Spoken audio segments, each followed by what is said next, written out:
Hello people of YouTube and welcome back to Bigger Feet. We are going to be comparing vintage photography lenses versus entry-level Cine lenses. So as someone who uses both pretty regularly, I'm talking to a vintage photography lens right now, here are my thoughts on it. So just to get the very basics out of the way, either Cine lenses or vintage photography lenses are a pretty decent choice if you want to get cinematic footage.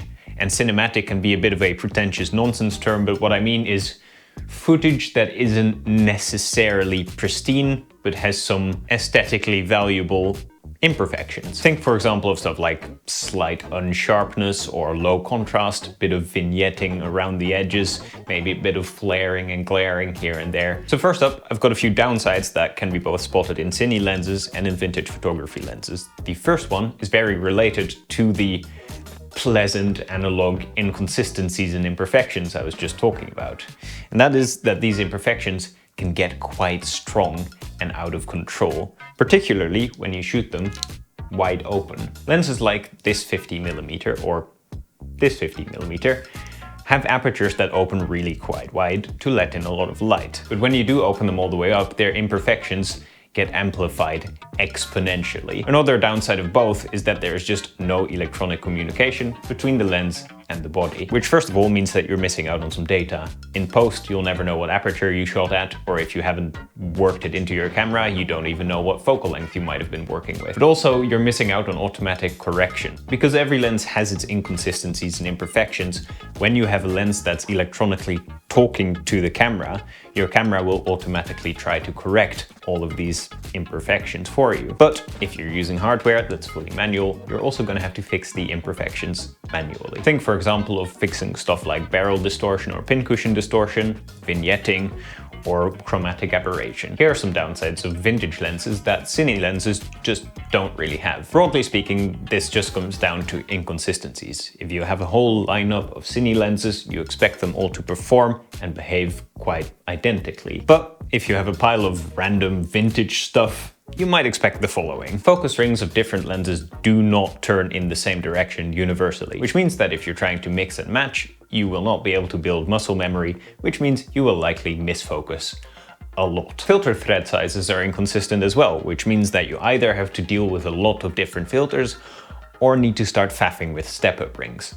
From experience, do not recommend step-up rings. They're just extra hassle. Weight and weight distribution can be wildly varying, which means that particularly if you shoot with gimbals, you're gonna have to do a lot of setting up and resetting up when you switch lenses for different scenes. Here's a more optics-based one. All of the vintage lenses I've used have had very few aperture blades, and they have generally not been rounded. Which means that even if your bokeh is nice and smooth when your lens is all the way opened up, it can get a bit sort of jagged and unpleasant and busy when you start stopping down a lens. Of course, a big downside can also be that you're dependent on the whims of whoever owned your lens before you. And if you're unlucky, you can come across lenses that have mold inside them, or scratched up elements, or have focus and aperture rings that are scratchy and grindy, or aperture blades that stick or are oily. So if you're buying a vintage lens online, just make sure that the seller you're buying from is highly rated and has a bunch of good reviews. And if you, for example, find a lens in a thrift shop that looks interesting, just make sure you can inspect it well before you make the purchase. The last one is sort of practical, but vintage lenses need adapters. It's not a very big deal, it's just part of the game, but it is a bit of extra hassle and a bit of extra cost that you have to consider. And of course, if you find a lens with a very obscure old mount that's very rare, you might not be able to find an adapter to begin with. Now for the downsides of our SLR Magics, the Samyangs we use for our Blackmagic cameras, and presumably all other Cine lenses ever out there. First one is they're big and heavy. These lenses are both 50mm. This one is considerably more chunky, not just in physical size, but also in weight, which means that particularly if you're using more than one, they get a lot more cumbersome and heavy to lug around and handle than a set of little vintage lenses. The next one might be a bit weird, but of course, Cine lenses have teeth, and I shoot a lot of handheld, unrigged work without a follow focus. And I get that this is more of a me problem than a lens problem, but if you're using this handheld, the sharp teeth of a geared focus ring get quite uncomfortable after a little while. But again, I get that that's a me problem. I'm not using these lenses entirely in the way they were intended when I shoot them handheld. Here's two upsides that are common to both Cine lenses and vintage photography lenses. First up, they're built like brick shit houses. They're all metal and glass, and there's very little plastic on these to be found, which just means that they're super durable. The second common upside is that they all tend to have really nice, smooth focus throws. And because they're fully analog and there's no electronic focusing nonsense happening inside, they have hard stops on either end as well, which makes them really delightfully predictable. So as long as you have a set of lenses that all focus in the same direction, which can be a bit nebulous if you're just using vintage lenses, they're all very easy to build muscle memory for, which makes manual focusing a breeze. Here's a couple of upsides that just apply to vintage lenses, maybe less so to Cine lenses. For this first one, I'm doing some real lateral thinking, but because all of these lenses are so optically inconsistent, it is quite easy to pick a lens that suits the exact style that you're after. If you want something that is soft and dreamy, maybe you're laying the groundwork for emulating some Super 8 or Super 16 footage,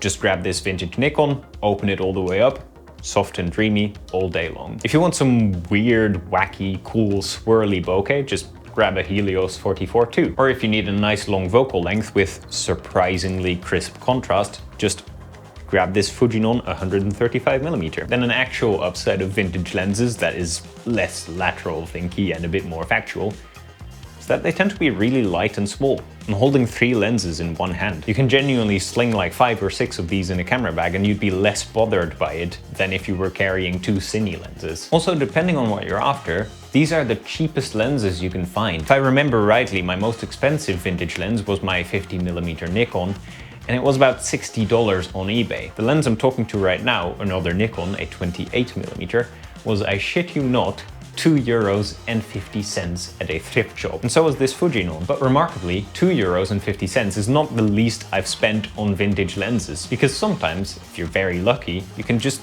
get a couple of analog cameras from a family member's attic because they don't use them anymore and they figure you're into filmmaking, maybe you have a use for them. Of course, this is really quite luck dependent, but my point still stands.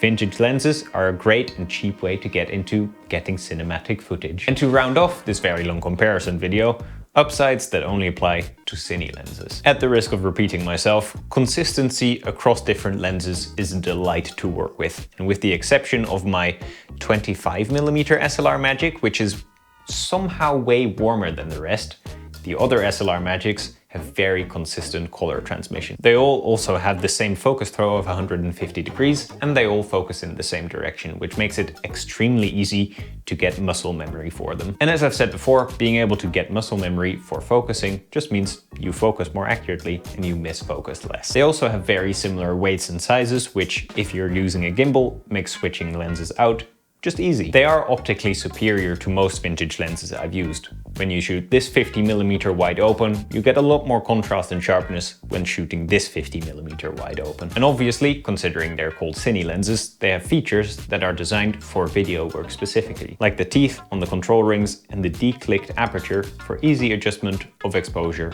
mid-shot. Very basically speaking, their predictability and consistency, high build quality, just makes them more reliable and dependable in professional situations. If you've got clients depending on you, deadlines to meet, just having consistency and predictability to work with makes all the difference in the world. And that is it for my inexhaustive but probably very exhausting list of comparisons between vintage lenses and Cine lenses. Have I forgotten anything? Any upsides or downsides I've overlooked that you think are essential and I should have mentioned? Leave it in the comments below. And of course, if you've got any questions about any of the lenses I work with or have mentioned before, leave them in the comments below as well, and I'll get back to you. Otherwise, of course, don't forget to press some of the positive buttons down below, and I'll see you in the next one. Ciao!